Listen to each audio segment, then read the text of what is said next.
প্রিয় বন্ধুরা, এবার উঠে আসছে প্রাথমিক শিক্ষা পর্ষদের একটি গুরুত্বপূর্ণ পরিকল্পনার খবর।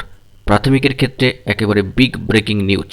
বন্ধুরা, এই ভিডিওতে তার সমস্তটাই আলোচনা থাকছে, তাই অবশ্যই ভিডিওটিকে শেষ পর্যন্ত দেখার প্রয়োজনীয়তা রয়েছে এবং চ্যানেলটিকে এখনই সাবস্ক্রাইব করে সঙ্গে থাকুন।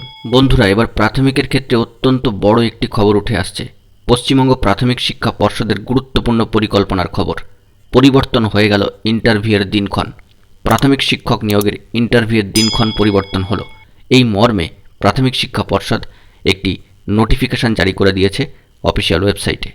মূলত 3টি জেলার ইন্টারভিউয়ের দিনক্ষণ পরিবর্তন করা হয়েছে। তার মধ্যে রয়েছে মালদা, মুর্শিদাবাদ এবং উত্তর 24 পরগনা।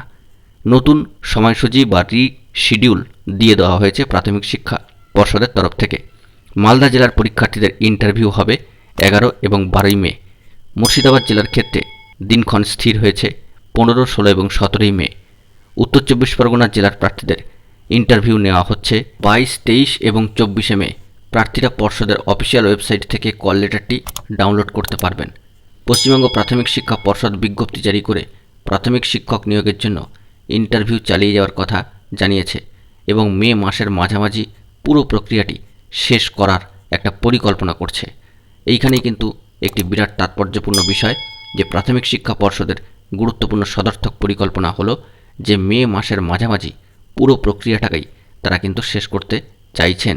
অত্যন্ত ভালো একটি সদর্থক পদক্ষেপ বলেই মনে করা হচ্ছে। নবম পর্যায়ে ইন্টারভিউর প্রক্রিয়া বৃহস্পতিবার থেকে শুরু হয়েছে এবং পশ্চিমবঙ্গ প্রাথমিক শিক্ষা পর্ষদ একটি বিজ্ঞপ্তি জারি করে জানিয়েছে গোটা ইন্টারভিউর প্রক্রিয়া মে মাসের মাঝামাঝি সপ্তাহের মধ্যে শেষ করার আশা কিন্তু তারা রাখছেন। বৃহস্পতিবার থেকে ঝাড়গ্রামের আবেদনকারীদের সাক্ষাৎকার নেওয়া দিয়ে প্রক্রিয়াটি শুরু হয়। এর আগে রাজ্যের সম্মানীয় শিক্ষামন্ত্রী ব্রাত্য বসু মহাশয় একটি ভালো আশ্বাস দিয়েছিলেন যে এপ্রিলের মধ্যেই প্রায় 12,000 প্রাথমিক শিক্ষক নিয়োগ করা হবে। রাজ্যে পঞ্চায়েত নির্বাচনের আগে নিয়োগ করা যেতে পারে কিনা সেই বিষয়টি নিয়ে কিন্তু এখন বর্তমানে প্রাথমিক শিক্ষা পর্ষদ জোর কদমে এই কাজটিকে চালিয়ে যাচ্ছে। তারা চাইছেন তাদের এই দ্রুত ইন্টারভিউ নেওয়ার প্রক্রিয়াকে সম্পন্ন করে ফেলতে। এই গুরুত্বপূর্ণ পরিকল্পনার খবরটিকে আপনাদের সামনে তুলে ধরলাম, কারণ প্রাথমিক শিক্ষা পর্ষদ চাইছেন দ্রুত ইন্টারভিউ শেষ করে নিয়োগ প্রক্রিয়াটিকে সম্পন্ন করতে।